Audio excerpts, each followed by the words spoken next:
Well, good afternoon, everyone. This is Brian Barger. Welcome to the first installment of the McGuire-Woods Labor and Employment OFCCP Federal Contractor Fall Webinar Series, Recent Developments for the Year Ahead. Today, we're going to be talking about OFCCP's new directives. Big news, a snooze, or lots to lose. Again, my name is Brian Barger. I'm a partner here at McGuire-Woods, and joining me here today is my fellow Affirmative Action team member, Micah Swartz. Thanks, everybody, for tuning in, and happy Halloween. Before we get underway, let me just mention a few housekeeping items, and then we'll jump into the program. With respect to housekeeping items, note that once you've accessed the program, you'll find several widgets or icons on your screen. Feel free to explore them at any time during the presentation. Let me call your attention in particular to a couple. First, there's a green marketing material widget or icon located at the bottom of your screen, which actually has a copy of the presentation itself. Separate from that, we'll also be sending you a link to the materials via separate email following the webinar. Feel free to look at them either way you like. Second, you should also see a purple Q&A feature also at the bottom of your screen. Please use this to submit any questions that you have throughout the webinar. Because it is a webinar and we're not doing this live, we're going to be leaving questions to the end of the program. In addition, for key questions that we do not have a chance to get to during this program, we will work to follow up with you individually after the program is ended. So we'll try to get what we can, but if we can't reach them all, we will definitely reach out to you individually. Please also note that this presentation is being recorded. We'll circulate a link to the recording together with the webinar deck itself and an evaluation form after the presentation is ended. We'd sure appreciate it if you could complete that evaluation because it helps us improve our offerings, and frankly, it also helps us gauge interest for future programs. So take some time to do that if you can. Also, for all attorneys who are attending, CLE credit is in process for approval, and we will apply the credit to the bar number submitted when you originally signed up. If you have any questions about that, or if you're like a lot of folks, if you didn't provide a bar number when you registered, please contact Laura Beckner at our firm. Her number is 804-775-7578, and her email is lbeckner, B-E-C-K-N-E-R, @mcguirewoods.com. Her contact information is also located in the evite sent to you earlier. Either way, if you have questions, she is the one to help. So, with that, enough with housekeeping and on to the materials. So, as you may have noticed, it's been quite an active couple of months at OFCCP. Frankly, after a year and a half of relatively limited activity with respect to guidance, OFCCP issued 7 new directives in 2 months, both during August and September of 2018. So it almost feels like they've suddenly sort of come awake when it comes to regulatory sort of activity. Whether that activity is helpful or hurtful, well, that sort of depends on the eye of the beholder. And we're going to be talking about that today. But if you actually look at the directives themselves, there are 7 of interest that came out in August and September. It started with 2 in August the 10th, a directive regarding religious exemptions and focus reviews. It went on from there to include comp analyses and recognition programs and verification initiatives on August the 24th. And then it concluded in September the 19th with a directive regarding transparency and the new Ombud service being proposed. To the extent that you need sort of late night sort of Halloween reading for your pleasure, there are links provided in the materials to each of the directives. OFCCP has also included some FAQs with some of them that can be sort of helpful. What we're going to do today is not go into each of the directives in detail, but we're going to try and give you sort of a Halloween edition sort of preview of coming attractions as best we can see them with respect to what the directives provide and, frankly, sort of what we think are the key takeaways from each. Because some of the directives, in truth, are fairly blasé. They're interesting, but they probably won't have a lot of immediate effect. Others are frankly bigger news and things that we ought to be paying attention to as we head into 2019. And so with that in mind, and in order to try and help you a little bit with respect to categorization, we've divided our presentation into 3 big buckets. Directives that, in our opinion, are interesting but are largely a non-event, or a snooze, directives that are frankly bigger news, and then the ones that probably have the largest impact on all of us and probably present the biggest risk with respect to the year ahead. And so that's what we have planned for the day. Again, as we have questions, we'll try and answer them. But to kick it off, in the snooze category, not that we're making any pejorative remarks about you, Micah, but we're going to start with the religious exemption and items that, frankly, are interesting again, but probably don't apply to much of us. So, Micah, with that, I'm going to turn it over to you. Well, thank you, Brian. Hi, everyone. This is Micah Schwartz in our Richmond office. Yeah, as Brian said, some of these are a snooze. I'll try not to be one. But why don't we jump into it? I think Brian's description was a good one. This first one, the religious exemption, which was issued in August 2018, just a couple months ago, is interesting. As far as its impact, it's probably not very impactful. So some quick background here. The religious exemption in the regulations that OFCCP administers already allow religious organizations to favor hiring employees with particular religious beliefs for particular positions. At the same time, it does not exempt religious organizations from OFCCP's other non-discrimination regulations. What this directive does is underscore the importance of the exemption in light of 3 religion-related cases that came out from the Supreme Court over the last couple years. I'll talk about each one quickly just to give you an explanation as to why they're relevant, and then in the next slide we'll talk about what specifically the directive says is the impact of those cases on OFCCP audits.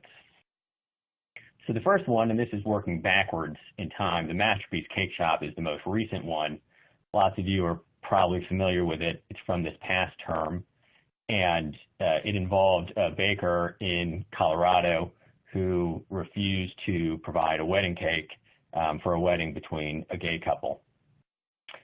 It presented a very interesting conflict between the baker, what he asserted were his First Amendment rights, and recent Supreme Court cases which held that discrimination based on sexual orientation was a 14th Amendment violation.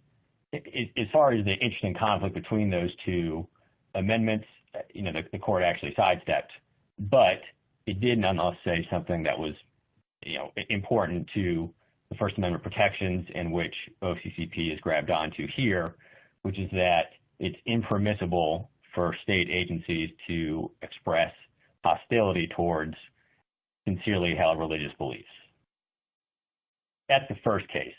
The second case, which is mentioned in the directive, is the Trinity Lutheran case from a couple years ago. You all might be familiar with that one as well. It involved a church's effort to have access to a state program which provided playground equipment. And in particular, I think shredded tires, the kind that you see on the surface of lots of playgrounds now.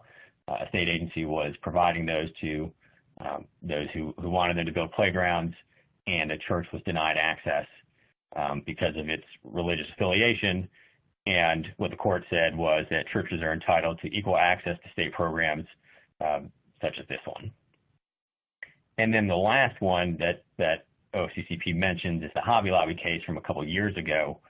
And in that case, what the court said was that companies that are owned by families or are closely held, in this case, with strong religious beliefs, if they disagree with the abortion that the ACA required them to provide, or I guess I should clarify that a little bit, the ACA, the Affordable Care Act, required companies to provide health insurance, which allowed for abortions. Hobby Lobby and a couple other closely held for-profit companies objected to that based on their religious beliefs. And the court came down in favor of Hobby Lobby and said that they would not be required to provide that kind of insurance because it was a violation of their First Amendment rights.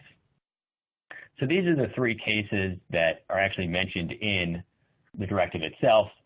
As far as what their impact is, I think it's a little bit unclear because they don't really pertain specifically to what OFCCP does, but the directive does say that OFCCP staff have to respect them. and this is what they say in particular, or this is what the directive says in particular. Staff cannot act in a manner that passes judgment upon or presupposes the illegitimacy of religious beliefs or practices. It also says that staff must proceed in a manner which is neutral towards and tolerant of religious beliefs. And it does provide some concrete explanation as to what that means in saying that the directive and will supersede any prior inconsistent guidance.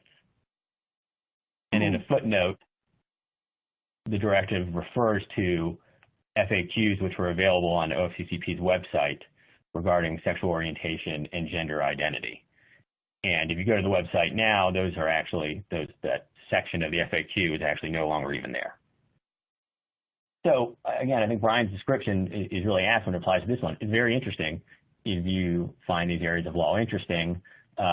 Nonetheless, a snooze as it applies to federal contractors because it's not going to apply to very many of them. Few federal contractors, of course, are religious organizations like churches. Not many more are the kind involved in the Hobby Lobby case, which are closely held for-profit companies. If you're one of these, then it could be impactful for you. But of course, that's probably not most contractors. Brian, I'm going to pass this on to you for the next one. Okay, thanks, Micah. The next directive that we're going to be talking about sort of in the snooze category is the Transparency Directive that was issued on September the 19th. And it's interesting in a lot of different ways, but for reasons we'll talk about, it probably is also not all that impactful as compared to other directives that are frankly more interesting. This is an echo of an initiative that OFCCP has been trying to do under the Trump administration for the last year or so, both under the prior sort of acting director and the new director and the current acting director. Transparency has been a bigger push, and OFCCP has already issued a couple of things with a nod towards that.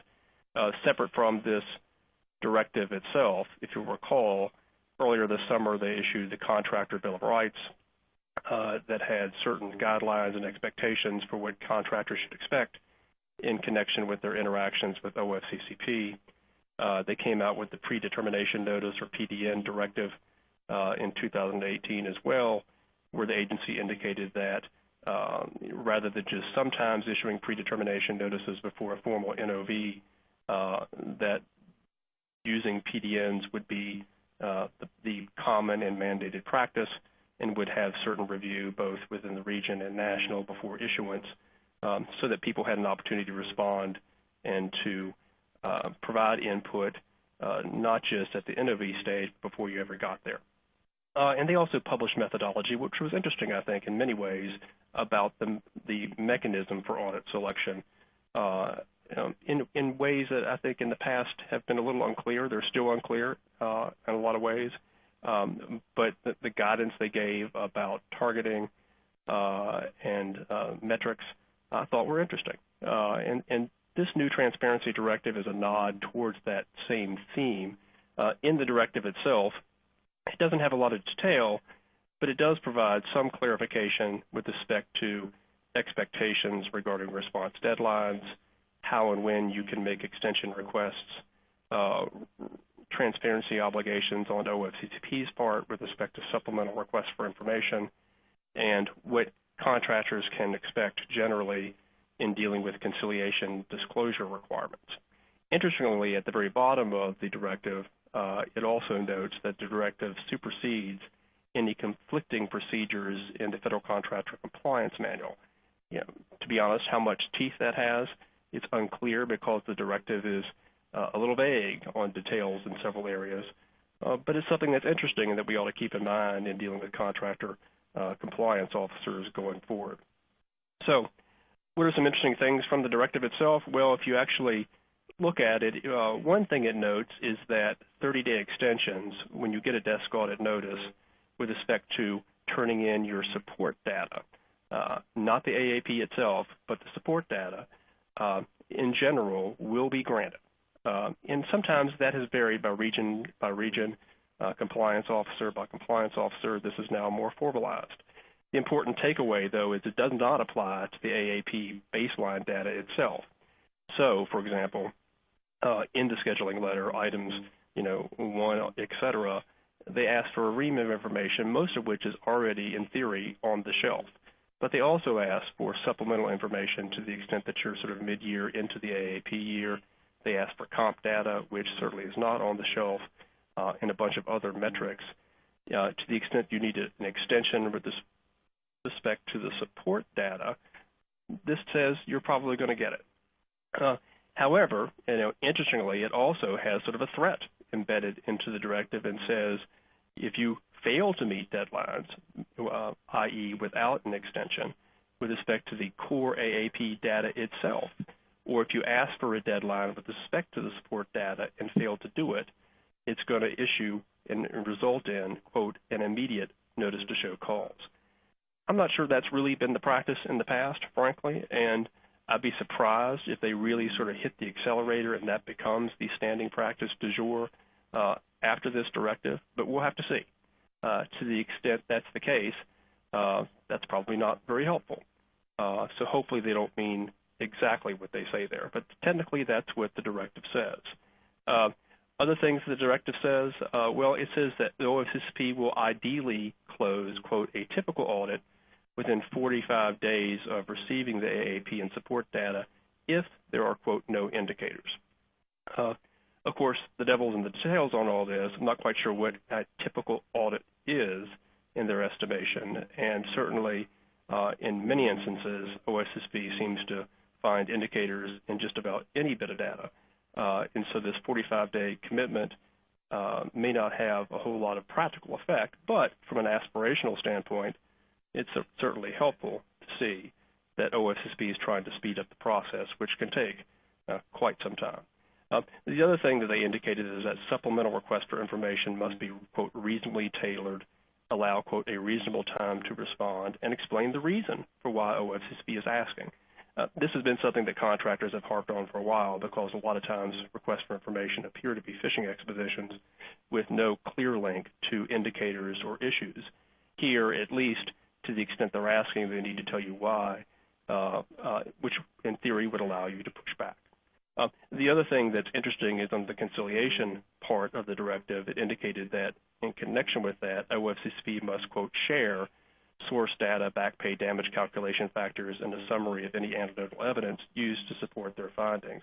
Again, this has been a source of contention with contractors, and the extent to which OFCCP has been willing to do that has been limited and certainly varies, again, region to region, director to director, compliance officer to compliance officer. I'm not quite sure, frankly, what to make of the word share, whether that means in return for getting this information, contractors are going to be expected to share all of their data with respect to that. I assume that's probably the case. But again, we're going to have to see. So why is this a snooze? Well, it's interesting. It sounds great, and it's helpful, but we're really going to have to see how it's implemented. There are going to be further guidelines and internal directives related to this, and they're going to have to sort of play this out in more detail.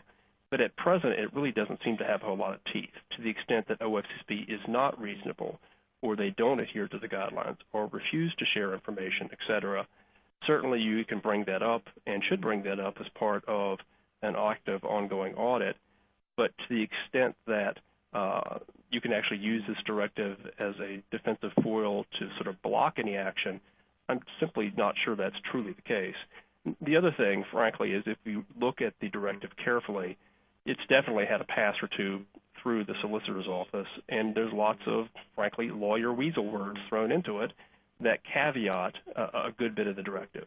And like I mentioned before, things like typically and ideally and in theory and reasonable are all fairly subjective. And how OFCCP determines that in the field, we'll just have to see. The other thing I noted in the directive is buried at the bottom in a footnote is a comment about the fact that the transparency obligations are subject to, quote, applicable privileges available to OFCCP. And that has been a huge area of contention in audits and conciliation in general. A lot of times when we get into matters and we're trying to sort of push back on notices of violations or other items, We ask for information, we ask for data, both in the NOV, both in conciliation and in litigation. And in many times, in many instances, OFCCP has pushed back and says, we don't have to do that. We have an investigative privilege as a governmental agency, and we don't have to share data with you. We do not have to share our damage calculations with you. We do not have to share specifics of our anecdotal evidence, despite what this directive may say, because it's subject to, quote, the investigative privilege. To the extent that they continue to sort of adhere to that, then in many ways this directive is meaningless. However, to the extent that they back off on that and take a different tone, it may be helpful. We'll just simply have to see. So for right now, our estimation that this is largely a snooze. But in truth, over time, maybe it will become bigger news, and we'll just have to see. So with that item, Micah, we'll just turn it back over to you. Thanks, Brian. So we have another one that we consider a snooze as well. This is the Ombud service. It was included in a directive in September. It grew out of a suggestion raised by the GAO in its 2016 report on OFCCP, and it echoes comments made by Acting Director Lean at the 2018 NILG conference. The directive explains what a new Ombud would have, what kind of powers and what kind of services it would provide. First, it says that this service would be to facilitate fair and equitable resolution of external stakeholder concerns after exhaustion of efforts at the regional office and director's office. Stakeholders is actually quite broad as defined in the directive. It includes contractors, as you would expect, but also industry groups, law firms, workers' rights groups, other kinds of complainants, employees and applicants. Presumably, and as explained in the directive, any of these stakeholders could open a matter with the Ombud, and the Ombud would, it appears probably not really investigate, and that's what you would probably want, and this we'll talk more about, but instead try to facilitate a conversation between the interested parties. And the Ombud would be located in OFCCP's national office in DC and would be a career person reporting to a career deputy director. He or she would also promote and facilitate resolution of OFCCP matters, as I said, at the district or regional office as necessary. There's some more details in the directive. As I mentioned, it's going to be a career person reporting to a career person. Notably, it says in the directive that the Ombud will actually have to be approved by the personnel division, which again means that it's not going to be a right-hand person of the director, and that this person will work as a liaison to resolve certain issues.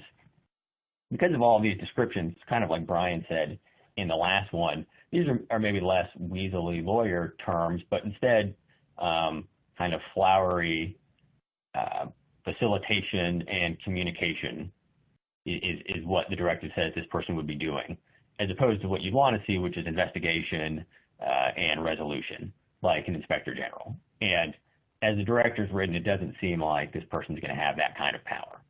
And so we question, again, it's certainly inoffensive, could be helpful, as Brian said with the last topic, could grow in power over time, could grow to be a real service for contractors, but as described in the directive, probably wouldn't be. This person wouldn't have investigative powers. They wouldn't report directly to the deputy director, and so therefore their power would depend on whether they were on their own abilities, but also on whether or not they were in favor with the political appointees at the time. And if you had a career Ombud who was not in favor with a political appointee like the director,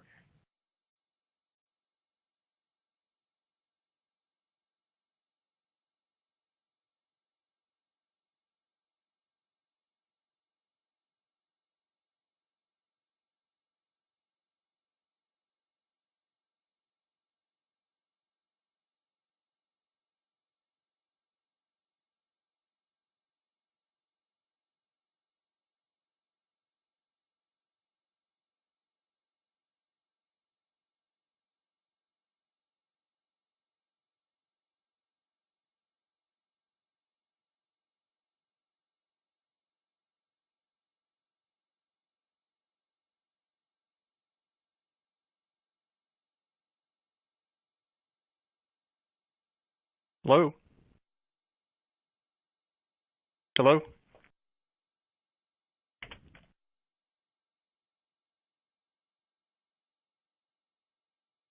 Hello?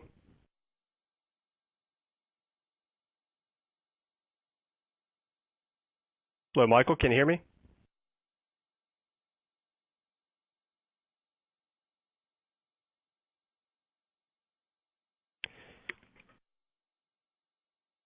Well, hello, everybody. This is Brian Barger. I'm not sure I can hear everybody else in the conference. I apologize. We're having some technical issues on our end, but we're going to continue on with our discussions about each of these different categories. And to follow up on Micah's class conversation, we're going to continue with the section recognition programs, what it's all about.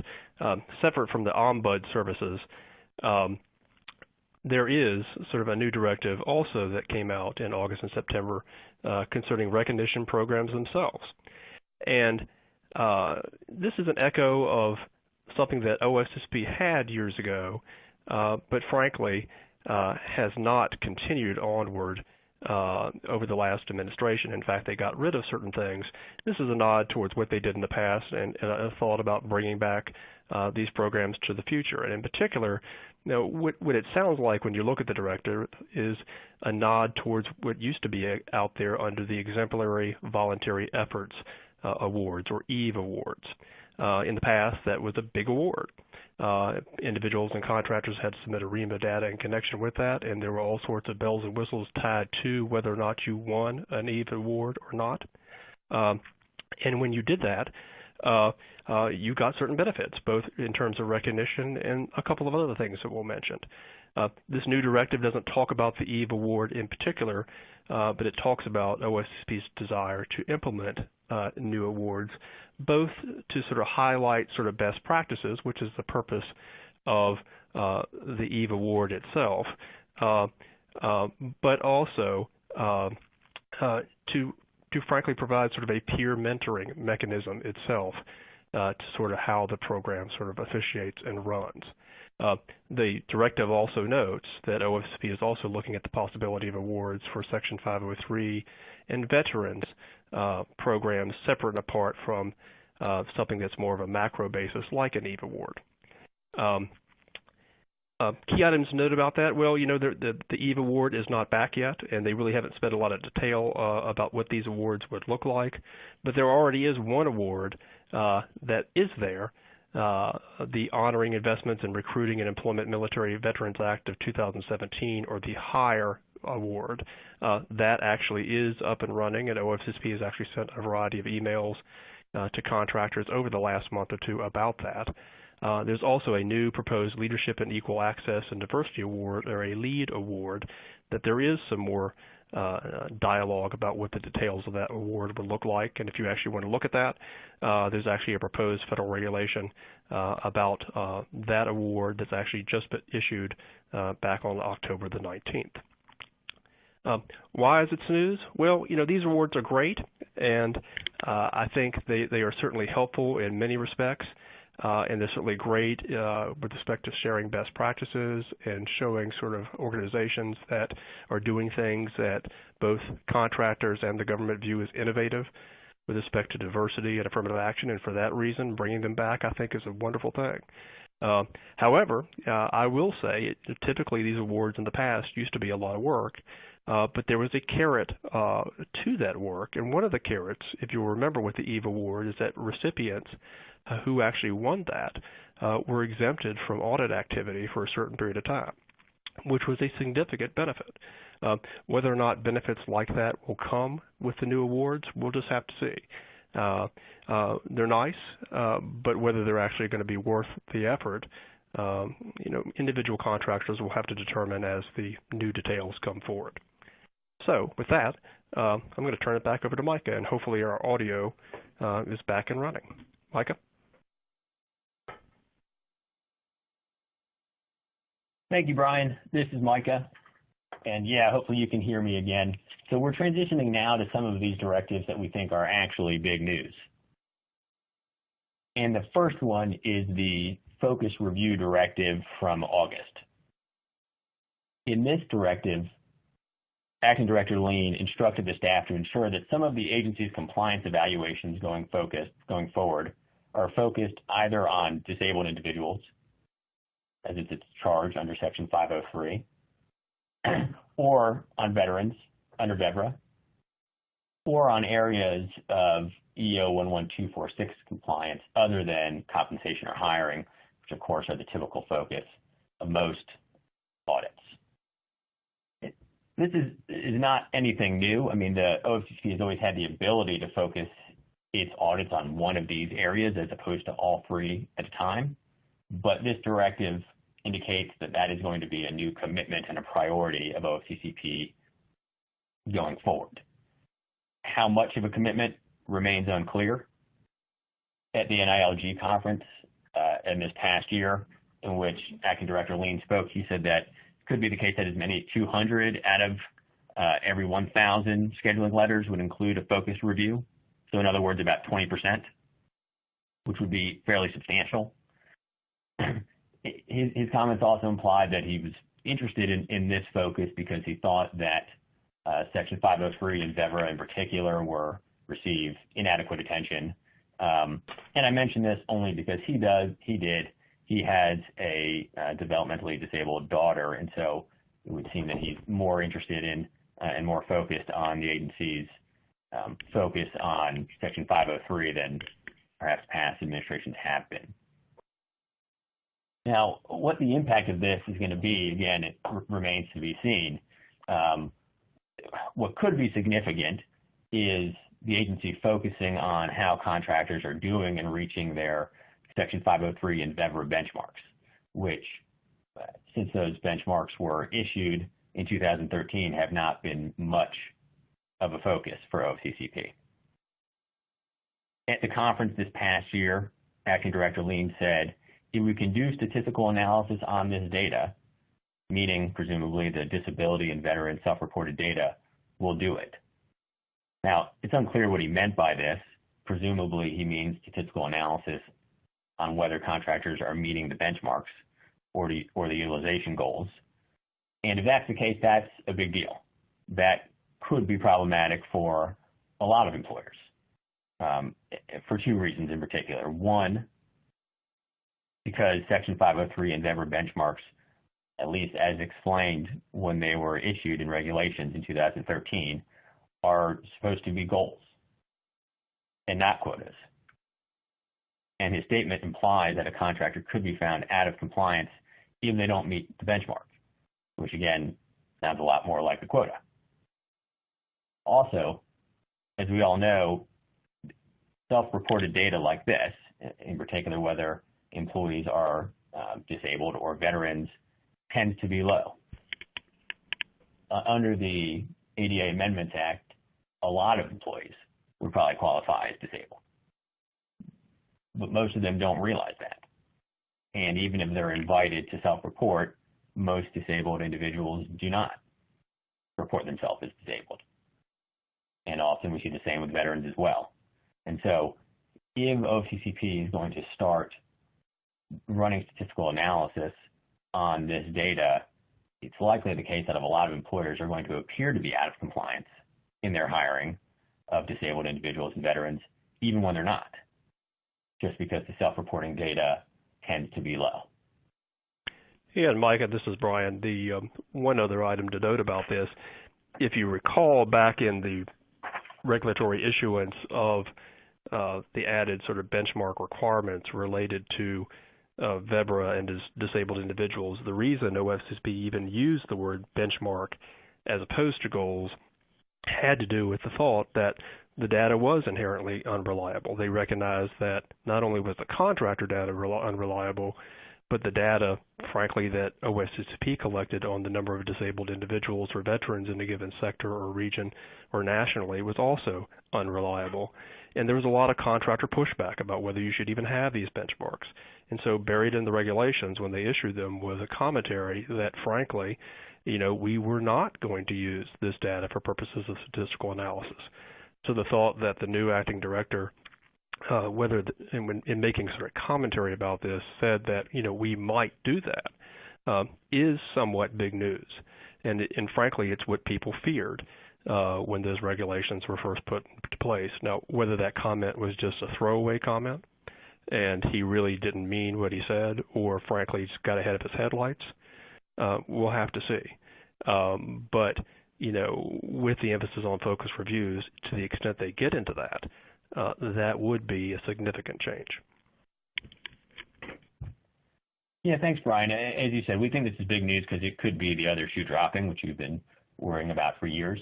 And if nothing else, it suggests a heightened focus on some aspects of the regulations that we think most employers probably aren't as focused on. So, for instance, outreach, self-assessment of their outreach efforts to determine if they're effective to disabled individuals and veterans, their accommodation policies. All these things are included in the regulations and have been for years.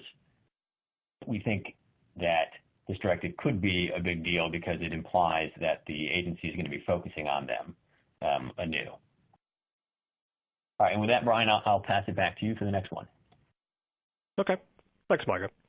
The next directive that we're going to go over is the one on verification, and then we'll wind up with a conversation about the compensation directive, which I know a lot of people are concerned about, and then take a couple of questions.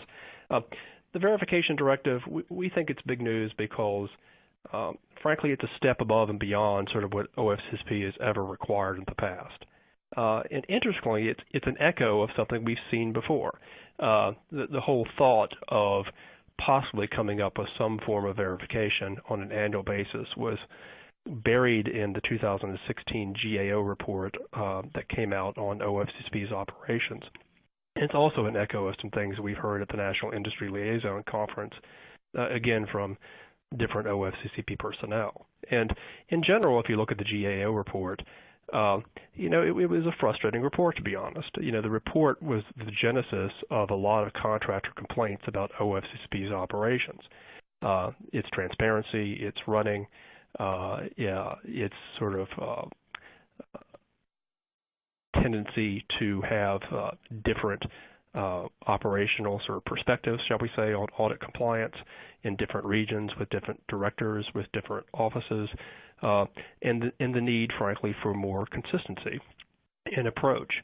Instead, when you get the GAO report that came back, it didn't really focus a lot on that, and it talked more about contractor compliance and GAO's perspective that contractors really weren't doing enough.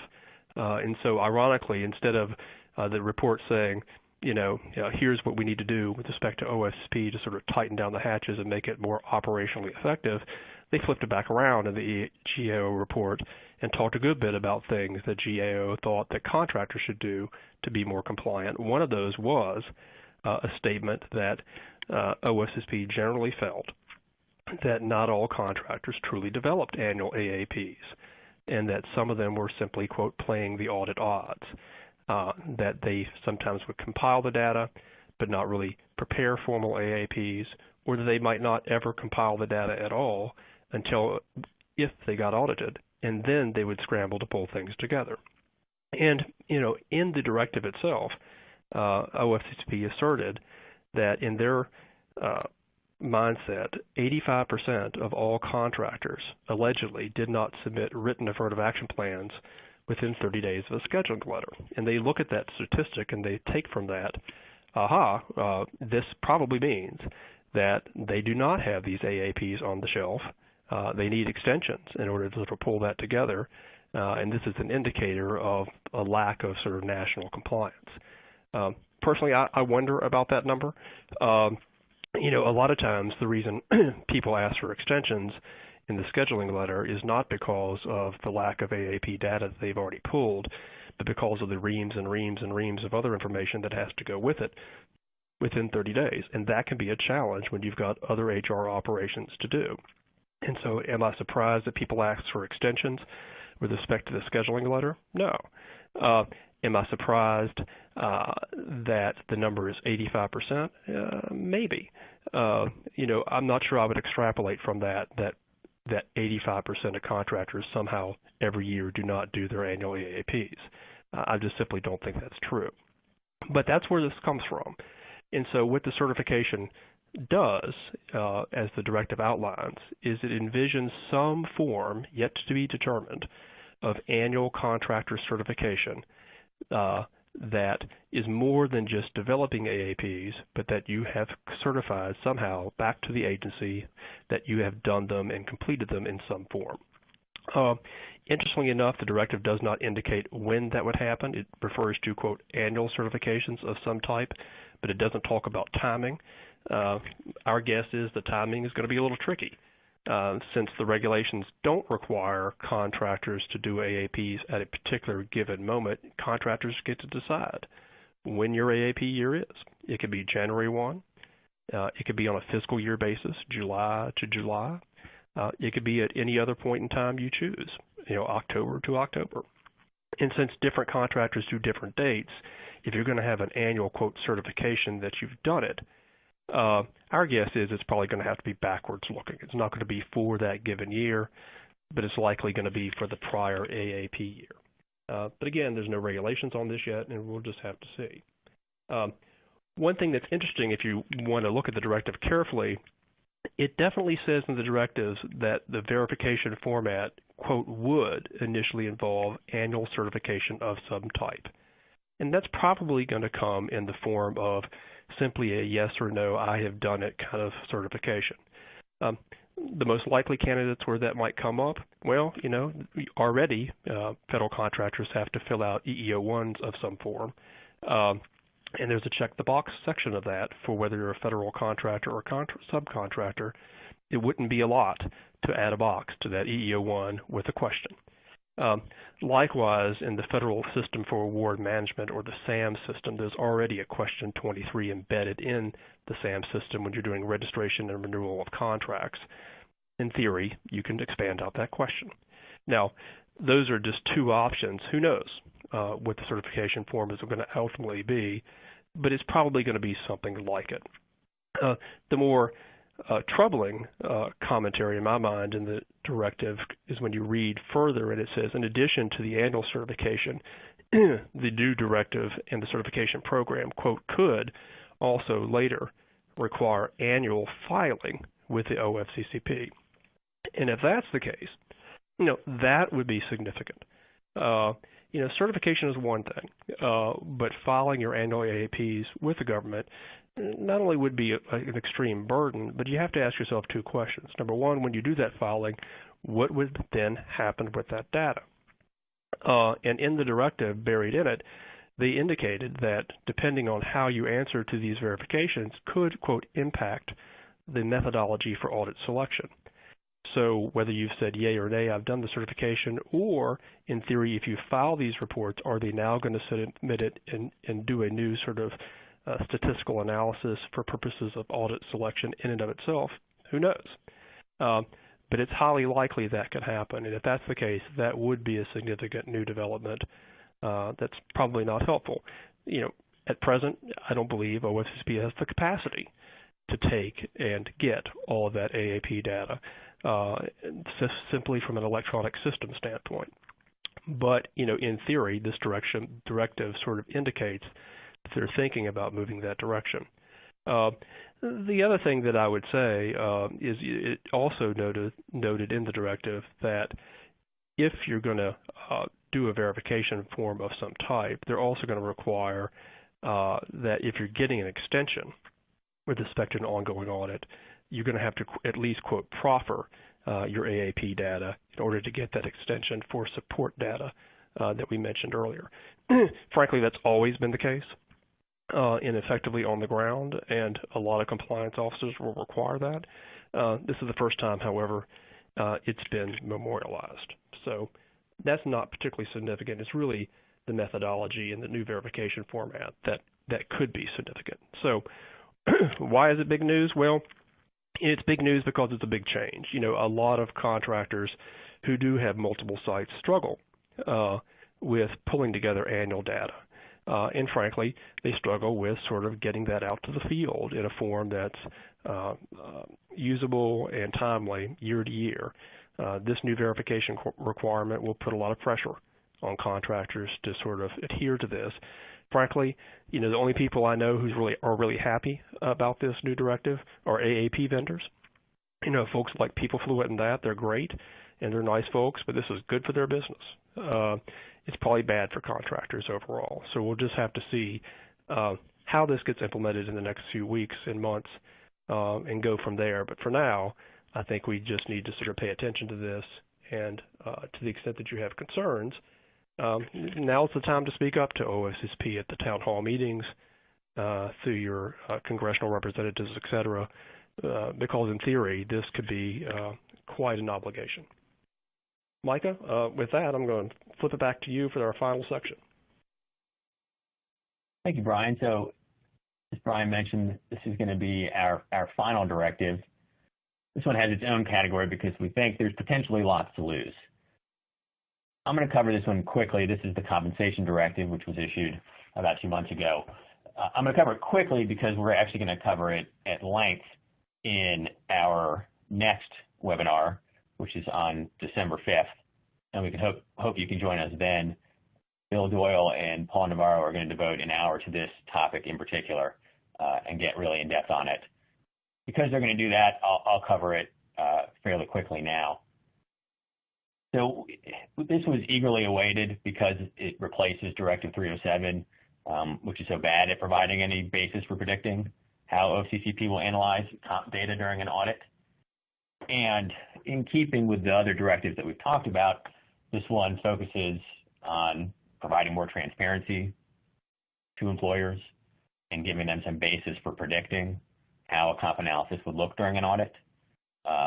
But it's so caveated that it really doesn't provide the predictability that you would want. But why don't I cover first what it does say? So it does provide OFCCP's general comp analysis methodology.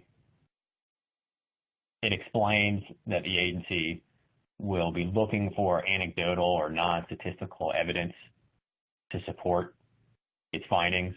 And as I'll talk about on the next slide, it doesn't say exactly that it would not find discrimination just because there's no anecdotal data, but it at least indicates that anecdotal data is something that can support its statistical findings and is something they'd be looking for before issuing a PDN letter. It indicates that they'll be looking for similarly situated groupings of employees before doing their analysis. And of course, it'll be controlling for variables as part of the analysis. Those are the general strokes, which are only good. As I mentioned, they're so caveated as to really leave us back where we started with not a lot of understanding about what a comp analysis would consist of. So, for example, the directive says that that the agency would be less likely, those are their words, to pursue matters absent non-statistical corroboration, but that they still may, and would do so if the data itself is exceptionally strong. So, and of course, the directive doesn't provide any explanation for what exceptionally strong looks like. So we're pretty much back where we started, which is that OFCCP may find discrimination even if there's no complaints of discrimination from individual employees or other kinds of anecdotal evidence. The directive also says that the agency will use employers' job groupings if reasonable, but doesn't explain what counts as reasonable and what doesn't.